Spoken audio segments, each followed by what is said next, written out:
Hey, happy, it's your boy, Mr. CJ. You what it do, back with another video. And in this one, I'm going to tell you why you should take credit card debt seriously. All right. Now, we know the goal is to have excellent personal credit so that you can slide over to your business side and that you can get access to some business credit, some business funding, so you can invest that in your business and start making you some cash flow, start making you some extra income. All right. But here's the thing. Why would a bank loan you money if they see that you owe another bank some money? See, that's what we gotta make sense, y'all. We can't just play it like it's a game. We do still gotta be serious about what we're actually doing. Okay, that's just like saying that I let you borrow $100 and then you gonna tell me, hey, I'm gonna pay you back, you know what I'm saying, on the next paycheck. The next paycheck come around, I say, hey, where that $100 is? You say, oh, I ain't got it, man. Some things that came up, I had to handle some other stuff first, so I can't pay you. All right, and then you be like, I got you on the next paycheck. Okay, the next paycheck come around, I'm like, all right, where that $100 is? And you talk about, oh man, you know, I ain't got it. I could put $10, you know, so I can give you $10. You know, that's kind of like when you're making that small payment to that large credit card balance that you owed. You know what I'm saying? And then let's say you take it upon yourself to be like, all right, I owe Chris money, so let me go try to borrow some money from somebody else that Chris know. And then you call up my boy Will, and then you be like, hey man, can I borrow $100? And then Will calls me and be like, hey, what's up with your man? You know, they asking to borrow $100. They good people. What I'ma say? Hell no, they owe me some money. Don't you let them borrow nothing. They can't even pay me back on time. They ain't even pay me back in full. That's the same way the banks are communicating when they looking at your credit profile. They like, hey, I'm not lending you no money. I see you owe this bank and that bank money. Then when they see a whole bunch of inquiries as well, like, oh, you applying all over the place, looking thirsty for money anyway. You can't borrow our bread because I feel like you ain't gonna pay me back. And that's all the personal credit profile is, really, just basically showing how responsible you are. That's why the goal is to make sure that the credit card balances on all your credit cards that's reported is under 10%. If everybody talk about like a specific number you need to be at, whatever, all that really don't matter. Just be under 10%. If you are only showing under 10% of debt being used out of your total credit limit on all your cards on your credit report, you good. All right, and that's just showing that you're responsible. And once a bank see that you're responsible, they have no problem lending you some money. That's how banks get paid. They have to lend. They don't have no problem doing it. It's just about you getting set up correctly. And we got to be realistic about trying to borrow money when we owe money. All right, that's not what we want to do. Just check this out. The worst time to apply for credit is when you're desperate. The best time to apply for credit is when you don't need it, or you at least look like you don't need it. That's why I tell y'all got to make those payments before the statement date. Not like, oh, you know, that balance right there is about to go down, I just paid it down. No, you should have paid it down before the statement date so we can already see that it's paid down. And then you can use it again after the statement date. You know, you want to move through all this stuff strategically with a plan that makes sense. All right? But see, if you applying for credit when you desperate, that's not the place you want to be, because that's when you fall into the trap. That's when you're on their side.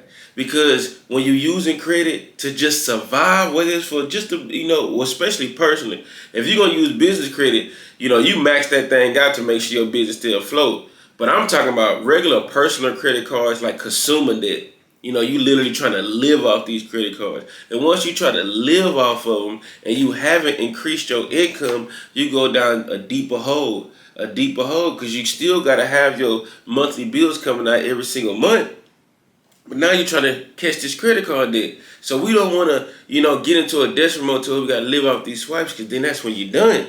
Now, we want to be on the winning side. We want to be using this correctly. You know what I'm saying? We want to be able to have them give us all the funding we need to continue to grow our business, to continue to get more access to resources that's going to bring us more income. So get approved for the personal credit cards. Don't run them up. Don't max them out. If you cannot pay them off in full, just build it and let them chill. Let them chill long enough to where you get your business established correctly. Then go get access to the business credit. Once you get the business credit, that's when you can go crazy. That's when you can max them things out. Because the business credit reports don't care about utilization. And the business credit cards you're going to get are not going to report to your personal. So you can go crazy. You can max them out. You know, you can max them out and pay the minimum till more income come in and wash them down. But don't get trapped on the personal credit cards. Them got to get paid down. Even if you gotta, you know, this is why you gotta do what you gotta do. Do some extra hustles on the side. I don't care if you got an Uber or Uber Eats or run some deliveries or something. You know, just make $100 a day, $500 a week, 5 days after week. You know, make you $500 every week, an extra $1,000, $2,000 in your pocket to start knocking out that debt. If you with a group or a team of people, or you got a solid spouse, you know what I'm saying? Look at the credit reports. Okay, who credit report looks better?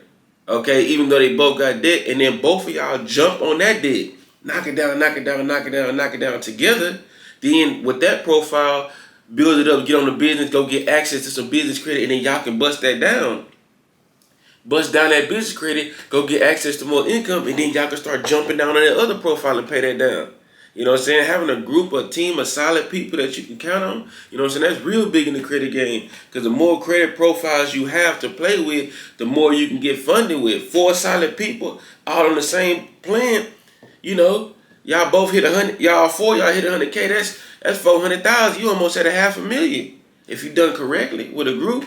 You know what I'm saying? But I just want to make sure we're on that winning side and understanding that we're not going to fall into no credit card debt. We're not going to fall into no credit card trap. You know what I'm saying? We're going to use this credit to benefit our lives, not push us back. You dig what I'm saying? So you got to make sure you got a coach. You got to make sure you got a mentor. You know, somebody that can look over, you know what I'm saying, some of the moves you're making so you don't have to make the mistakes. Making mistakes in the credit game can cost you months. Sometimes it can cost you years. And it might cost you only a couple of bucks to tap into somebody who could, you know, direct you to where you need to go. And y'all know I got this for y'all. You know what I'm saying? Shout out to all the people that's been subscribed to my Patreon as a CJU member. You know what I'm saying? We doing them weekly calls every single month to making sure, every single week to make sure our mindset is on the right path, you know what I'm saying, in this credit game and in the personal development side. Because you got to have your mind right to win in this credit game. Best believe that. A lot of people talking about what you need to do with credit, but they ain't talking about the proper mindset you need to have with this credit game. And that's what I'm going to make sure I bring to you. Dig what I'm saying? We're going to be on that winning side every single time when it comes to the swipes. Man, stay tuned for more. I'm going to help you increase your income off these swipes. Real deal, Holyfield. It's your boy, Mr. CJU. Hap, hap.